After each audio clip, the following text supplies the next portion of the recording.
জামাতের সবগুলো লোক দোজখে যাবে, কারণ আল্লাহকে তারা চ্যালেঞ্জ করেছে মুসলমান হিসেবে। আপনি বলেন আওয়ামী লীগের চাইতে বিএনপির মুক্তিযোদ্ধা বেশি।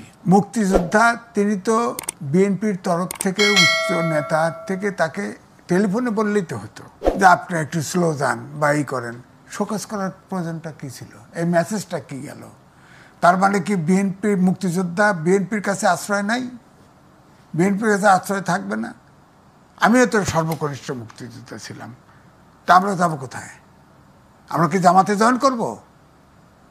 জামাতে জয়েন করব? যারা বলে যে, আমি আগেও বলেছি, যারা বলে যে আপনার